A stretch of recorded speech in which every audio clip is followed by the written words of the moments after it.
Good afternoon, everybody. Good to see all of you. With President Trump as commander-in-chief, the world is a much safer place. After decades in which past presidents coddled and enabled the world's leading state sponsor of terrorism, President Trump finally ended the immediate threat of a nuclear Iranian regime.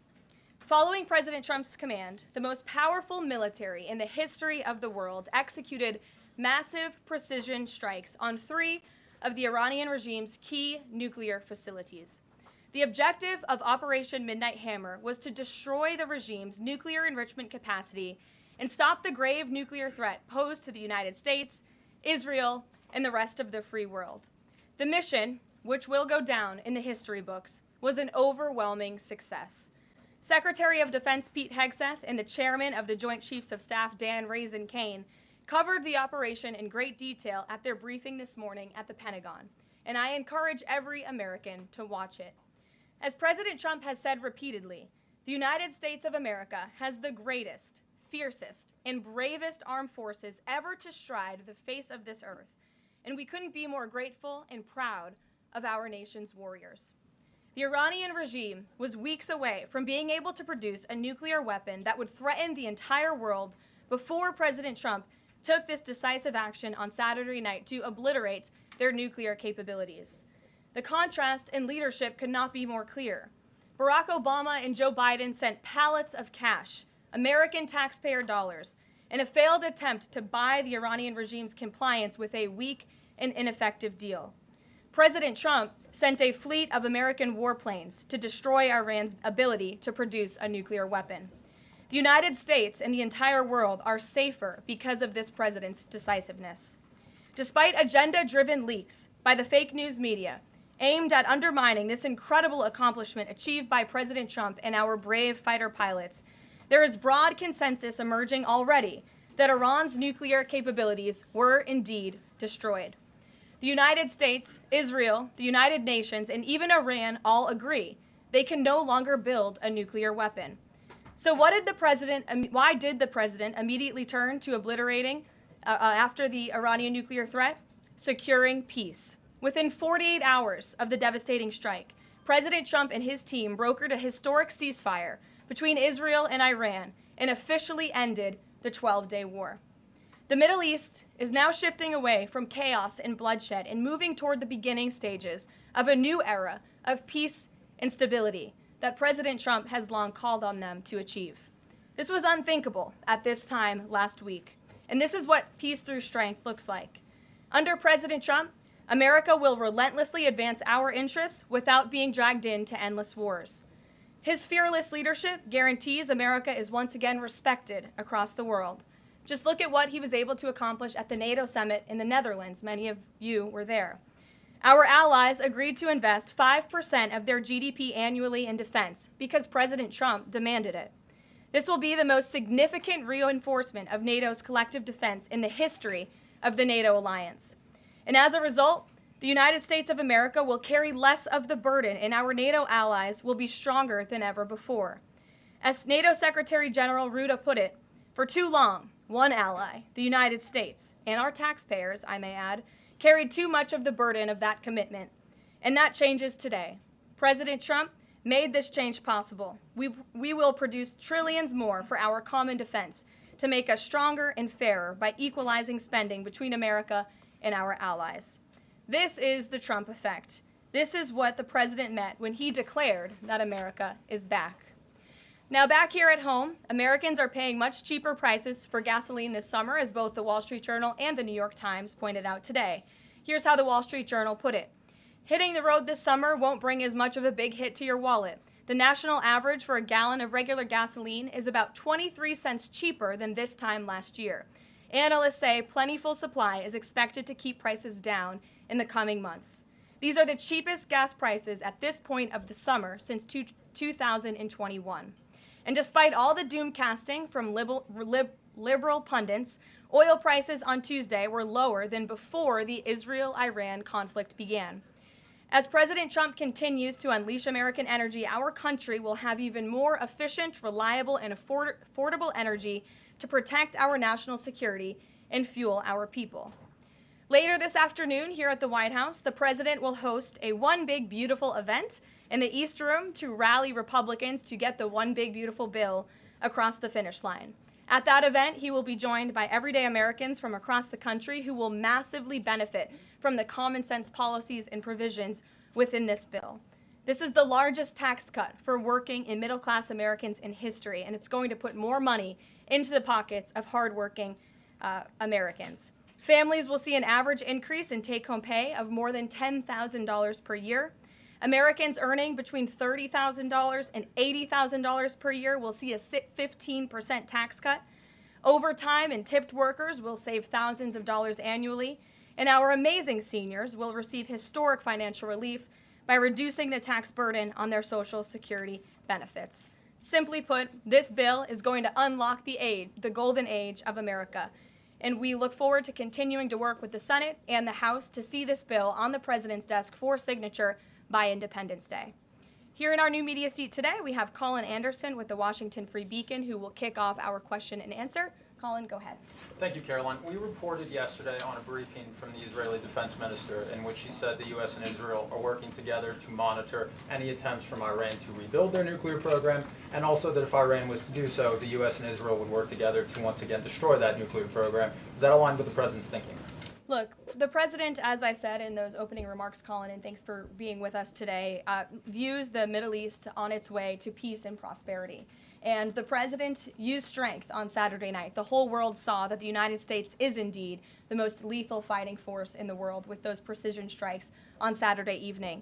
But the president wants peace. He always has. And right now we're on a diplomatic path with Iran. The president and his team, namely Special Envoy Witkoff, continue to be in communication with the Iranians and especially our Gulf and Arab partners in the region to come to an agreement with Iran. As for our alliance with the State of Israel and that friendship and that partnership between the United States and the State of Israel, I would argue it has never been stronger. And we see a new era in which perhaps some of these Gulf and Arab states can sign on to the Abraham Accords. That was one of the president's most signature accomplishments in his first term, and he'd like to see more of those countries sign on in this second term. And so we look forward to sustaining a long and durable peace in the region, and the president wants to do that through a diplomatic solution. But as he proved on Saturday night, he's not afraid to use strength if we need to do it. Gabe. Thanks, Karoline. The president mentioned in a Truth Social post that no enriched uranium was moved from Fordow. What about the other two sites, Isfahan and Natanz, and how can the president be so sure that no uranium was moved? Well, what I can assure you is that the United States and our intelligence agencies and Director Ratcliffe and the president's entire national security team were obviously watching these sites very closely in the weeks and the days leading up to the attack on Saturday, which I will add was one of the most secretive and successful operations in United States history. I think many of you in this room would agree with that because none of you in this room knew about the strike on Saturday until it took place. So we were watching closely, and there was no indication to the United States that any of that enriched uranium was moved prior to the strike. From any of the sites? Correct. And then one more thing, Karoline. Next week, the president mentioned that there would be talks with Iran. He didn't mention any details, and Iran has not confirmed them. Can you share any details about any potential talks next week? We don't have anything scheduled as of now, but I spoke to our Special Envoy Witkoff at length this morning, and I can assure all of you we continue to be in close communication with the Iranians and through our intermediaries as well, namely the Qataris, who have been an incredible ally and partner throughout this entire effort. And as I said, this administration is always focused on diplomacy and peace, and we want to ensure we can get to a place where Iran agrees to a non-enrichment civil nuclear program. And there are many other requests that the United States has. Those details continue to really, they're just starting. Of course, the operation was just on Saturday night, but we are in touch. And if there is a meeting, we will let you know as we always do. Brian. Thank you, Karoline. It's two, one on trade. On the July deadline that's coming up for the trade deals, is that deadline still hard and fast for the president, or is he now considering even coming to trade deals after that deadline, and where is he on that going forward? I think the president has been asked this quite a few times by many of you in the media. I've heard him answer it at press conferences and at gaggles. He just spoke about it on Air Force One. The deadline is not critical. The president can simply provide these countries with a deal if they refuse to make us one by the deadline, and that means the president can pick a reciprocal tariff rate that he believes is advantageous for the United States and for the American worker, and he will continue to do that. But as for the deals, our United States Trade Ambassador, Jamison Greer, I speak to him frequently. He's working very hard, and he has had very good and productive discussions with many of our key trading partners. And on the One Big Beautiful Bill, there's conversations on the Hill right now about the Medicaid cuts. Yeah, I'm curious if the final bill that the president's been talking about comes to him and it has Medicaid cuts in it, will he sign it, or would he rather just Congress do away with those cuts? I think our friends in both the Senate and the House know exactly where the president stands on Medicaid. He wants to get rid of the waste, fraud, and abuse, and they are working to do that in the Senate right now. Jennifer. Follow up on that, on the big beautiful bill, is there enough time for Congress to work through the issues it needs to work through? I'm saying, does the president need to move back his deadline a little bit? We expect that bill to be on the president's desk for signature by July 4th. I know that there was a ruling by the Senate parliamentarian this morning. Look, this is part of the process. This is part of the inner workings of the United States Senate, but the president is adamant about seeing this bill on his desk here at the White House by Independence Day. And then on Israel, is there a date set for the Prime Minister to visit the White House yet? Is he coming in a couple weeks? There isn't a date, but the Prime Minister has expressed interest in coming to the White House to meet with the president and come to Washington. The president is obviously very open to that, but we don't have a date. When we do, we'll let you all know. Kate. The president suggested he was open to sending more Patriot air defense missiles to Ukraine. Is that going to happen, and were there any other assurances that he made directly to Zelensky when they met?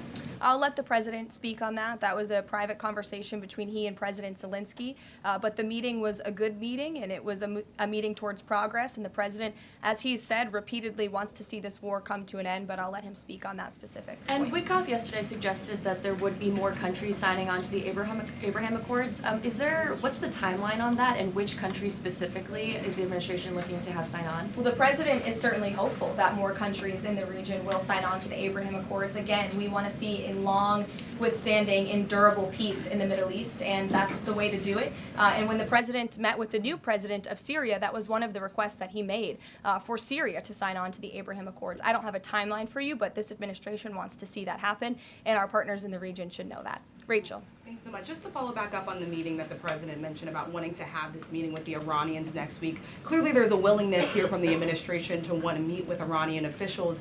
What is the holdup here in trying to schedule it? Are you experiencing any resistance from the Iranians? No, have some patience. We just had this strike on Saturday night. The president secured a ceasefire. A lot has happened in the last week. He was just in the Netherlands. Now he's back home to have a big event this afternoon on the One Big Beautiful Bill and get our domestic priorities across the finish line. So we'll get there, and like I said, we're in constant communication. And just one more, the goal of the meeting. The president mentioned yesterday that it may not be necessary to have an agreement with the Iranians. What is the purpose, what would be the goal of this meeting? Again, to continue moving forward towards a long-standing peace in the Middle East. Jordan. Yes, Karoline, thank you. So the president had some harsh words for both Israel and Iran on Tuesday as he was departing from the NATO summit after they both violated the ceasefire. He said, what's your response to Americans who are worried the peace isn't going to last and think that Israel is trying to plunge us into another endless war on their behalf? I think the fact that the president was able to successfully negotiate a ceasefire when nobody thought that was possible, it was a surprise to everyone in this room. It was a surprise to the world, but the president got it done because he wants to see peace in this world. He does not want the United States to be dragged into these conflicts. Again, he's not afraid to use strength if he has to, but the president has already proven he can put America first and deliver on peace at the same time. They're not mutually exclusive goals. And then one more. After Carrie Lake, she testified in the House Foreign Affairs Committee on the waste, fraud, and abuse and the rot, really, in Voice of America and USAGF. The president called for Congress to kill it. What does that look like, and is the president willing to sign an executive order?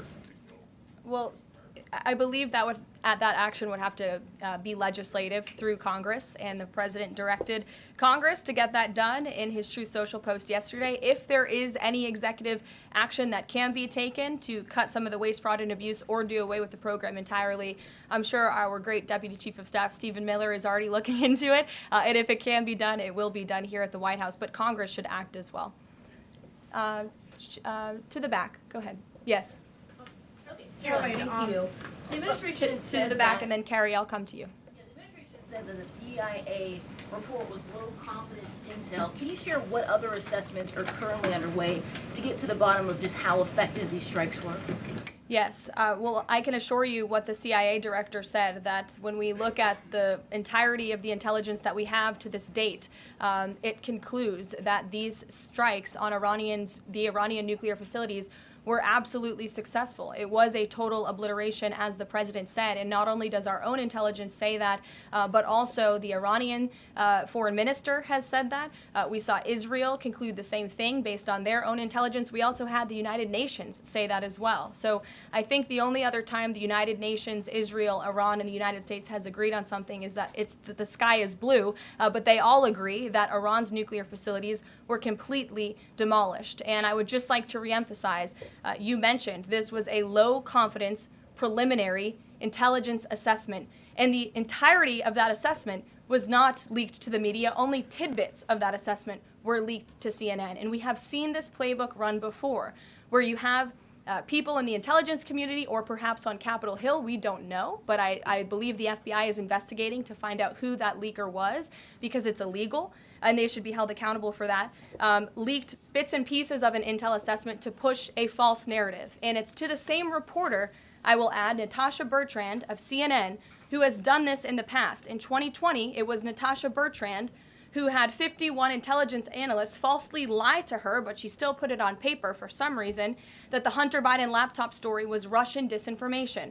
We all know that's not true, right? We can all agree on that now. That was a lie from the intelligence community.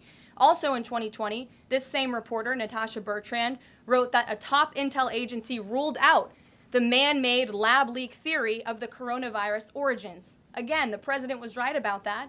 This reporter wrote a lie from the intelligence community to seek a narrative she wanted to prove, and guess what? We now know that's the truth. Also, in 2024, Bertrand pushed the suckers and losers hoax. She also pushed the fine people hoax, which was taking the president's words purposely out of context. And then last October, and I believe this is notable, Natasha Bertrand published an article in Politico from the intelligence agency. She said that John Ratcliffe was speaking without any evidence when he said Iran was attempting to undermine President Trump's presidential campaign. And then we, of course, found out that was absolutely true. In fact, the Biden administration declassed an intel report which said they had high confidence that Iran had done exactly what Ratcliffe alleged. They did run an influence campaign to hurt President Trump's candidacy. In fact, we know the Iranians tried to take President Trump's life. And so this is a reporter who has been unfortunately used by people who dislike Donald Trump in this government to push fake and false narratives. She should be ashamed of herself. And that's not what reporting is. Journalism is trying to find the facts and the truth. And this week, we saw this same reporter being used to push a fake narrative to try to undermine the President of the United States, and more importantly, the brave fighter pilots who conducted one of the most successful operations in United States history. And I think the American people fully know that this operation was a complete and total success. Elizabeth. Thank you, Caroline. The Miami Herald recently published a story saying the Trump administration was targeting migrant foster children. The Trump administration has denounced this as false. Could you clarify the Trump administration's position on protecting migrant children, particularly the 300,000 lost under the Biden administration? Yes, I saw that Miami Herald article yesterday, and I was aghast at the headline. It's egregious to accuse this administration of trying to target foster children. That is not at all what is happening at the Department of Homeland Security. And I learned that the Department of Homeland Security actually tried to work in good faith with this reporter to get this story right, to explain that this administration is trying to protect foster children. We are trying to keep children out of harm's way, even if that means their parents are not law-abiding citizens. We want to protect children, unlike the previous administration, which allowed children to be trafficked, and raped, and in some cases killed because of the open border policies. Unfortunately, the Miami Herald just completely degraded themselves with this report, despite having a full list of facts from the Department of Homeland Security. It's another example of fake news. And the May border numbers speak for themselves. Not a single illegal alien was allowed into this country because of this administration's border policies in the month of May. That means not a single child was allowed into this country, possibly with human smugglers or human traffickers. And we know that was happening at the rate of thousands and thousands of children every single month in the previous administration for 4 years. And you didn't see any reporting of that from the Miami Herald, but now they're trying to accuse this administration. And we tried to give them the facts, and they refused to report them. So thank you for bringing that report to light. Aisha. Good to see you again. You too. I know you're looking for You're this. usually on the Hill. I know, I'm here today. I know you're looking for this leaker. Is it your belief, I know you said earlier you're not sure if it's on Capitol Hill or at the Pentagon, but is it your belief that it might be in Capitol Hill, and how confident are you that you'll find this leaker? Well, I'm not personally looking for the leaker. The FBI is looking for the leaker, so you'll have to ask them in the Department of Justice in terms of this investigation. But leaking top secret classified intelligence is a crime, and people need to be held accountable for that crime. And can I just ask you about how you're going to be limiting intel to Congress? What would you say to lawmakers who say they have oversight privileges, they need this information? This administration wants to ensure that classified intelligence is not ending up in irresponsible hands, and that people who have the privilege of viewing this top secret classified information are being responsible with it. And unfortunately, clearly, someone who had their hands on this, and it was a very few people, few number of people in our government who saw this report, that person was irresponsible with it, and we need to get to the bottom of it, and we need to strengthen that process to protect our national security and protect the American public. Mary Margaret, go ahead. Thank you, Caroline. Sure. You just laid out a lot of different stories about disinformation that Natasha, excuse me, that Natasha Bertrand had pushed during her time at Politico and at CNN. Why would any member of the Trump administration leak anything to her? Well, again, as I just said, we're investigating who that leaker was. It could have been someone in the intelligence community, or it could have been someone on Capitol Hill who had access to this document. The FBI is searching for that person. Go ahead. Thanks, Caroline. The president was And obviously... clearly it was done to undermine the president, to answer your question. And I'm sorry, I really wanted to follow up on that really quickly. Before the strikes on Iran, we saw a number of other leaks about Tulsi Gabbard, the Vice President Vance. Is there an effort to divide the president's team when it comes to these leaks and which reporters they choose? I do believe there's an effort on the outside of this building to try to divide the president's team on the inside, and sometimes you have to look at these headlines and laugh, because I've been in meetings where I know these things are absolutely not true, and again, we do our best here, I believe, to try to push back and correct the record with all of you, but there is fake reporting. That's just the reality of this country, unfortunately, but I can assure you the president's team is strong, especially the national security team. Everyone is very proud of the president, of our commander-in-chief, and of our military for the successful operation that took place on Saturday night. Thanks, Caroline. The President was obviously very pleased with getting his NATO allies to increase defence spending. He's made the same demands of Asia-Pacific allies of the United States, including Australia, where I'm from. How does the NATO result impact negotiations with Asia-Pacific allies? Does it, for say, strengthen the President's resolve to say, well, our NATO allies have done it, now you need to do it too?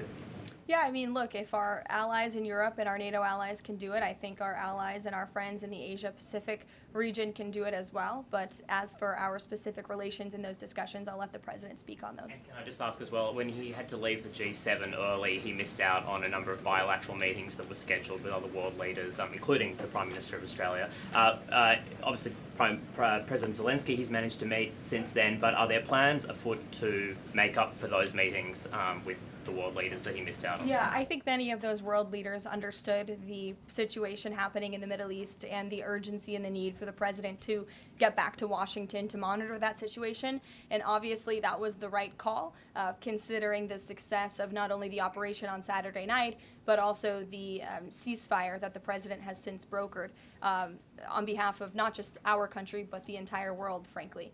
But he has made up a couple of those meetings, and he has had direct phone calls with some of those leaders he was supposed to meet with as well. Not all. Ed.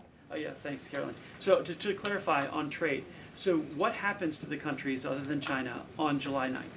That's a decision for the president to make, and I will let him make it. Okay, and secondly, so now that oil is just about upper $60s a barrel, when's the administration going to start refilling the Strategic Petroleum Reserve? That's, again, a decision for the president to make and our Secretary of Energy. There's no imminent plans to do that, from what I understand. But as you have seen with the plummeting of oil prices in this country, it's because this president and our Department of Energy have really tapped into our resources here, and we have an increase of supply, unlike the previous administration that totally hampered our domestic energy efforts, but totally robbed and drained our strategic petroleum reserves. So when the time is right, the president will make that decision. But right now, we are utilizing the resources that God blessed us with right here in our country to produce energy for our people. You know, one more if I could, on the One Big Beautiful Bill, does the president believe the parliamentarian of the Senate should be removed? I haven't spoken to him about that, and I'll let him speak on it. However, again, he knows this is part of the process and the inner workings of the Senate, and he wants to see this bill done, and he remains very much engaged in these conversations and in this process with lawmakers in both the Senate and the House side, and the whole White House does as well.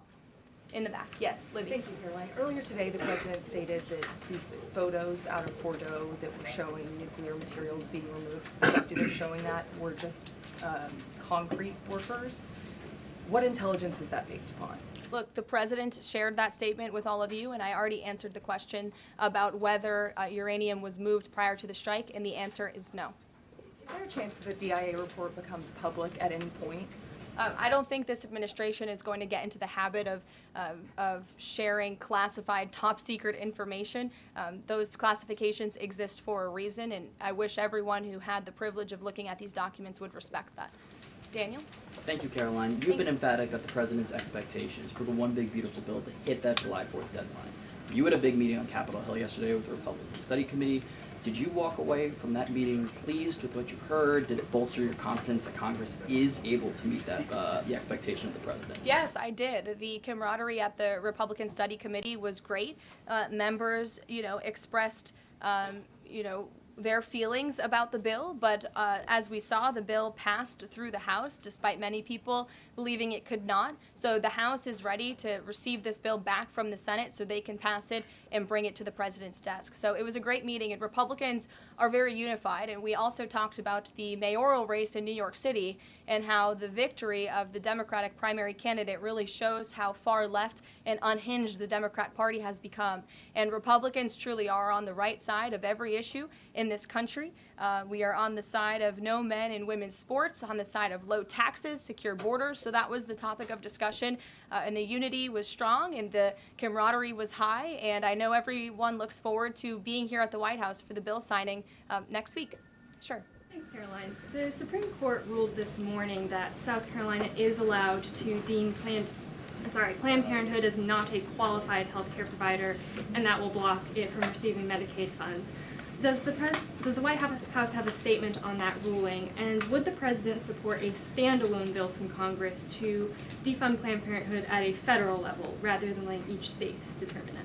I'll let the president speak on that legislative priority, but as for the Supreme Court ruling, the president has always maintained that Americans should not be forced to violate their conscience and their religious liberty by having their tax dollars fund abortions, and we're glad the Supreme Court ruled on that side today, or yesterday. Then on Iran, but on a domestic matter, in January, President Trump revoked security details for several former administrations, including Mike Pompeo, Mark Milley, and John Bolton.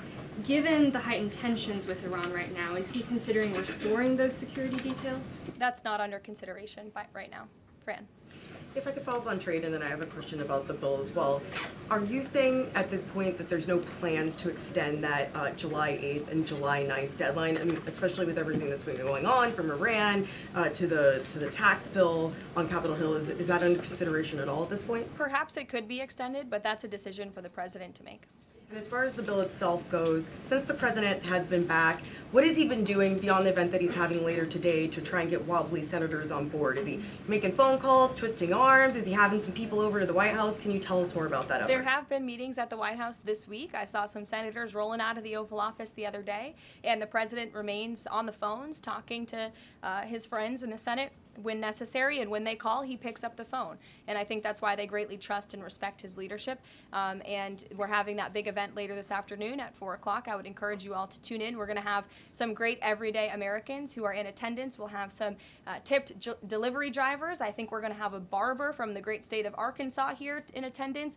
We're going to have some law enforcement officers, some Border Patrol agents, and Tom Homan will be speaking as well. So the point of this event is to show the American people how this bill works for them and how there are provisions in this bill that will change their lives. Can you tell us which senators you saw rolling out of the Oval Office? I'll let the president speak on that if he wish. I don't share details about his private meetings without his permission. Emily, go ahead.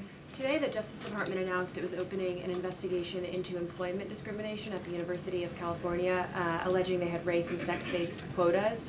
Federal law bars hiring somebody based on their race or sex, but do you also object to universities working harder to make sure they have a diverse group of candidates to consider? And do you expect more investigations like this from DOJ? I have not seen that investigation from the Department of Justice, but I can certainly check in. What I can tell you, it's the position of this president that we want to restore a merit-based society and culture in the United States of America where people are not hired nor are they promoted based on their color of their skin or their gender. The president wants people to be hired in the workforce because of their merit and their skill, and I think most Americans agree with that.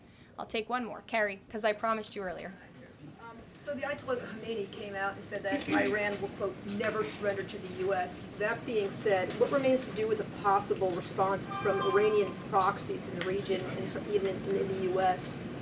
Look, we saw the Ayatollah's video, and when you have a totalitarian regime, you have to save face. I think any common sense, open-minded person knows the truth about the precision strikes on Saturday night. They were wildly successful, and it's what led to the ceasefire agreement between Israel and Iran, which the president is very grateful for. And the United States of America remains prepared to defend our assets and our personnel in the region. And again, I would just emphasize the success of the strike that took place on Saturday night, and the world is a safer place because of it. Thanks, guys, for coming today, and you'll see the president at 4 o'clock. Thanks.